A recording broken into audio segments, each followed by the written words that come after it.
Selanjutnya, kita masuk ke pelajaran dasar tentang servo mechanism. Otak manusia semua sama secara hardware. Secara software, setiap manusia berbeda installnya. Jadi, yang membedakan manusia satu dengan manusia yang lainnya bukan hardware-nya, tetapi software-nya. Software otak bahasa lainnya adalah pikiran. Secara umum, pikiran terbagi dua. Pikiran atas sadar atau biasa disebut conscious mind dan pikiran bawah sadar yang biasa disebut subconscious mind. Kontribusi bagi kehidupan dihitung secara empirik oleh pakar aplikasi psikologi. Pikiran atas sadar atau conscious mind hanya memberikan sumbangan pada tindakan manusia sekitar 12%. Sementara pikiran bawah sadar adalah sisanya, mempengaruhi tindakan manusia 88%. Jadi, kunci sukses manusia ada di pengenalan bawah sadarnya. Sayangnya bawah sadar ini tidak terdeteksi karena sudah menjadi kita apa adanya. Ilustrasi sedikit tentang bawah sadar. Karena 88% tindakan manusia tergantung pada pikiran bawah sadar, maka kita bicarakan bawah sadar saja lebih banyak. Setuju ya? Kalau mau membandingkan bawah sadar dengan atas sadar, bahasa lain kalau mau membandingkan antara conscious mind dengan subconscious mind adalah dengan perumpamaan. Saya tanya kepada Anda sahabat, Anda ingin makan gado-gado atau salad? Katakan Anda memilih gado-gado. Saya meletakkan gado-gado di piring, di meja di depan Anda. Selamat menikmati. Dan Anda mulai memasukkan 1 sendok gado-gado tadi ke mulut Anda.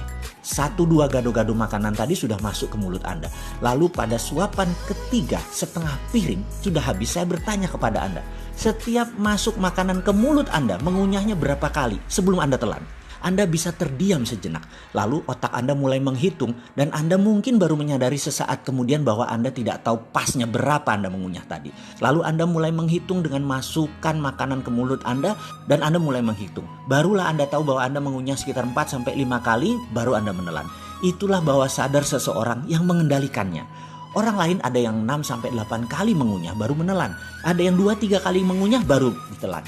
Beda-beda kebiasaan orang tersebut. Ketika gado-gado tadi porsinya sedikit telah habis, saya memberikan 1 piring main course makanan utama, 250 gram daging steak wagyu medium cook masih hangat. Dimana sebelum makan saya tanya sekarang, kira-kira dengan daging steak di piring Anda, berapa banyak kunyahan irisan daging ini Anda lakukan sebelum Anda menelannya? Anda tadi menghitung 4-5 kali karena daging yang Anda makan, logika Anda mulai bermain. Maka Anda menjawab 7-8 kali kunyah kali baru menelan karena lebih keras. Tapi apa yang terjadi? Ketika irisan daging steak tadi masuk ke mulut Anda, ternyata tidak satu pun kunyahannya lebih banyak dari apa yang Anda lakukan dari makanan sebelumnya. Sama saja, yaitu 4-5 kali kunyah, telan. Ingat, 88% kehidupan manusia tergantung pada pikiran bawah sadar Anda, pada subconscious mind Anda. Bisa dibayangkan kalau biasa mengunyah 3-4 kali lalu dikasih steak, maka daging belum hancur sudah dikirim ke lambung Anda. Apa yang terjadi dengan lambung Anda? Pasti bekerja lebih keras. Pasti tidak efektif sari makanan masuk ke sistem penyerapan di ususnya. Karena manusia bukan karnivora murni seperti orang Timur Tengah atau American Cowboy yang memang kunyahannya lebih banyak. Karena meat eater adalah kebiasaan mereka. Gado-gado atau salad hanya pelengkap bagi mereka.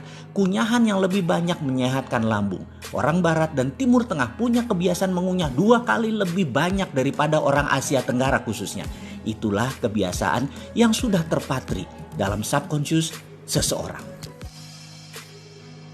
Kita masuk ke lebih dalam lagi tentang subconscious mind. Karena 88% tindakan kita kontribusi pikiran bawah sadar.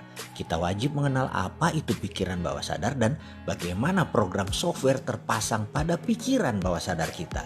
Ketika manusia baru lahir, di belahan bumi manapun manusia itu lahir, dari suku apapun dan dari tingkat strata ekonomi keluarga level apapun, dari tingkat strata ilmu pengetahuan keluarga dari level apapun, sang jabang bayi softwarenya masih kosong. Disinilah 5 tahun pertama manusia diinstal kebenaran dalam tanda petik versi lingkungan dan orang tuanya yang akan dia bawa sepanjang hidupnya. Kita bahas lebih rinci sedikit tentang pikiran sang anak. Seorang anak terlahir di dunia tanpa merasa takut, kecuali rasa takut akan gelap dan rasa takut akan suara keras. Semua ketakutan yang lain pasti dipelajarinya ketika dia tumbuh menjadi dewasa. Lama kita tidak membicarakan mengenai ilmu aplikasi psikologi ini. Sesekali menyambar ilmu ini boleh ya. Mungkin ada manfaatnya dalam saya mengingatkan diri saya sendiri dan Anda sahabat yang membutuhkannya. Ini bukan ilmu canggih, ini hanya pengetahuan sederhana. Kali ini kita membahas tentang rasa takut. Rasa takut itu sangat dominan di dalam mempengaruhi orang lain. Dalam bahasa kerennya, fear factors. Dunia advertising, dunia politik, dunia bisnis mengeksploiti rasa takut ini menjadi komoditas dalam tanda petik belanja.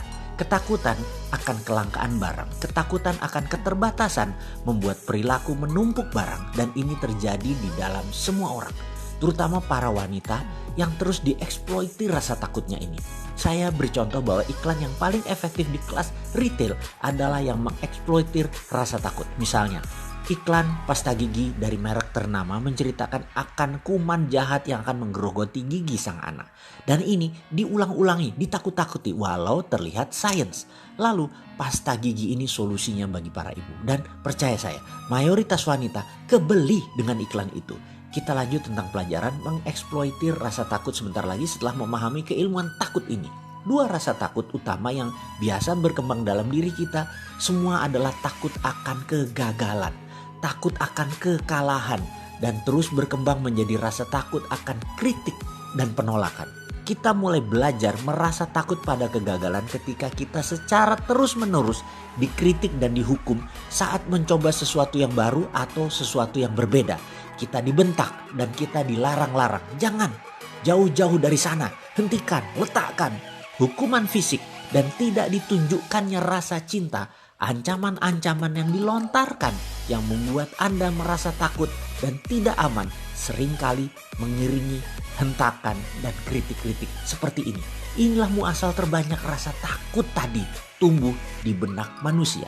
Dengan segera kita akan percaya bahwa kita terlalu kecil, terlalu lemah, tidak kompeten, tidak cukup pandai, dan tidak mampu untuk melakukan segala sesuatu yang baru atau berbeda dengan yang lain. Manusia yang ditekan tersebut kemudian akan mengekspresikan perasaan ini dengan kata-kata, saya memang tidak mampu, saya tidak mampu, saya tidak mampu. Setiap saat dia berpikir untuk melakukan sesuatu yang baru atau menantang. Reaksi otomatis dalam dirinya biasanya merupakan perasaan takut, gemetaran, dan perutnya mulai bergolak, tidak enak. Reaksi ini akan persis sama dengan ketika pantatnya ditampar oleh orang tuanya dulu. Lalu dia berkata, saya tidak mampu, saya tidak mampu. Itulah subconscious memprogram dirinya menjadi seseorang yang tidak berkemampuan. Rasa takut akan kegagalan adalah penyebab utama dari kegagalan yang terjadi pada masa dewasanya nanti.